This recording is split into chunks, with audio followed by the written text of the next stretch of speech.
안녕하세요. 9월 6일 화요일입니다. 태풍의 영향으로 오늘 또 비가 많이 온다고 합니다.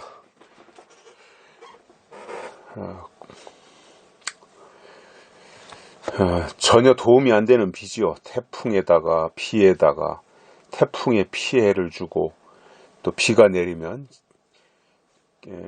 모든 곡식이나 열매가 익어가는 때에 내리는 비는 별로 도움이 안 됩니다. 근데 어쩌겠습니까? 또 태풍의 영향으로 비가 온다고 하니까 또 그건 그거대로 받아들여야 되겠죠. 피해가 없었으면 좋겠습니다. 이래저래. 오늘은 요한복음 1장 17절과 18절입니다. 율법은 모세로 말미암아 주신 것이요 은혜와 진리는 예수 그리스도로 말미암아 온 것이라.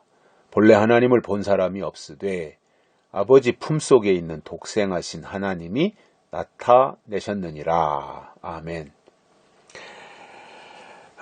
여기서 소속의 문제를 간단하게 설명했습니다. 율법과 은혜와 진리, 율법과 은혜와 진리에 대한 비교이면서 또 소속에 대한 이야기를 하고 있습니다.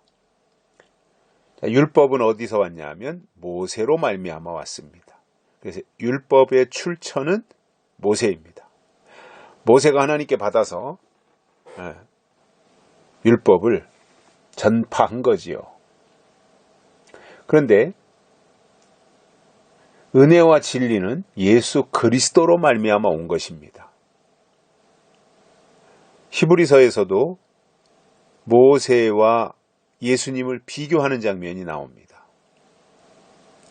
모세는 종으로 충성하고 예수는 아들로 충성하고. 그래서 모세와 예수님에 대한 비교들이 히브리서의 기자도 말했는데 요한도 보면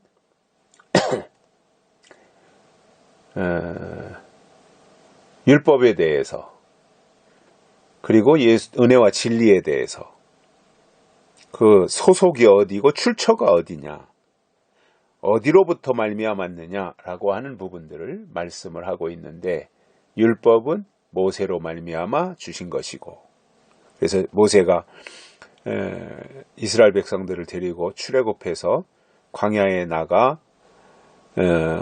수르광야, 신광야, 시내 광야에서 머물러 있을 때 시내산에 올라가서 성문화된 최초의 법을 하나님께 받습니다. 그것이 십계명이었습니다. 그리고 십계명을 골격으로 해서 666개나 되는 율법의 조항이 만들어집니다. 물론 십계명 포함해서지요. 그래서 구약에서 말씀하고 있는 율법의 조항은 666개나 됩니다.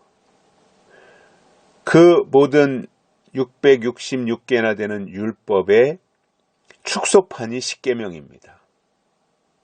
모세가 시내산에 올라가서 돌판에다가 십계명을 받습니다. 그리고 그것을 근간으로 해서 그 이외의 율법들이 쭉 기록이 됩니다. 그래서 율법은 모세로 말미암아 시작됐고 모세에 의해서 완성된 겁니다.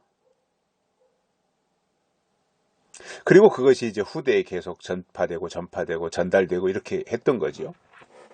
그런데 율법과 비교해 볼 때 은혜와 진리는 예수 그리스도로 말미암아 온 것이다. 그러니까 은혜와 진리는 소속이 어디예요? 예수 그리스도예요. 출처가 어디예요? 예수 그리스도예요. 그래서 율법보다 더 발전한 것이 은혜와 진리예요. 그래서 예수님이 오신 이후로는 은혜와 진리 안에 있어야 됩니다. 왜냐하면 은혜와 진리는 예수 그리스도에게서 나온 것이기 때문에 그것을 더 우리가 소중히 여기는 거잖아요. 그래서 예수님 오신 이후로는 구약의 율법이 중요한 것이 아니라 예수님이 주시는 은혜와 진리가 중요한 겁니다. 근데 사람들이 그걸 몰라요. 그냥 믿기만 하면 되는 줄 알고. 특히 바리새인들을 보면 율법을 지키는 것이 최고인 줄 알고 목숨 내놓고 그들이 율법을 지키고 사수하지 않습니까? 근데 예수님 오시기 전 같으면 그것이 칭찬받을 일인데 예수님 오심 후에는 율법 시대가 끝났고 구약이 끝났고 예수님 때문에 새로운 시대, 은혜 시대가 열리지 않습니까? 교회 시대가 열리는 것이지 않습니까? 그렇다면 새로운 시스템 또는 새로운 제도 그 속으로 들어가는 것이 믿음이에요. 시대가 바뀌었는데 모르고 있으면 믿음 아니에요. 그거는 시대가 바뀐 것을 알고 새로운 시대의 영향력 안으로 들어가는 것, 이것이 믿음이에요. 하나님이 우리에게 원하시는 믿음이 그런 거예요. 또 하나님이 그러한 믿음을 우리에게 주시는 거예요. 그래서 타성에 젖어서 옛날 것에 얽매여 머물러 있는 것이 아니라 지금 이 시대에 새롭게 주시는 하나님의 말씀 안으로 하나님이 들어가기를 원하고 계신다는 거예요. 그 말씀 안으로 들어가면 약속이 보이는 거예요. 말씀 안으로 들어가면 예언이 보이는 거예요. 그래서 은혜와 진리 안에서 사는 거예요. 특히 진리가 더 그에게 깨달아지고 소중하게 여겨지는 경험을 하게 된다는 말입니다.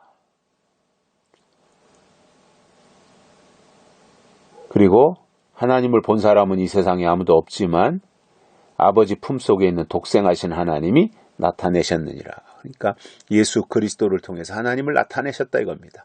하나님은 영이시니까 볼 수가 없어요. 우리가 보고 싶어도. 그런데 예수 그리스도가 오셔서 하나님을 보여준 거예요. 하나님을 나타낸 거예요. 그리고 하나님을 증거한 거예요. 이것이 예수님이에요.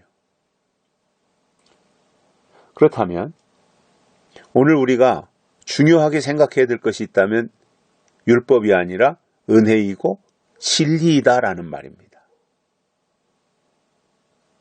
그래서 우리가 하나님의 말씀의 가치를 알고 우리가 추구해야 될 것이 무엇인지, 우리가 본받아야 될 것이 무엇인지, 우리가 따라가야 될 것이 무엇인지를 바로 알고 결정하는 것이 성숙한 신앙이에요. 옛날 것에 사로잡혀 있는 것이 아닙니다. 새로운 것을 향해서 발전하고 전진해 나가는 것, 이것이 하나님이 기뻐하시는 신앙의 모습이라는 말입니다. 여기까지 하겠습니다. 감사합니다.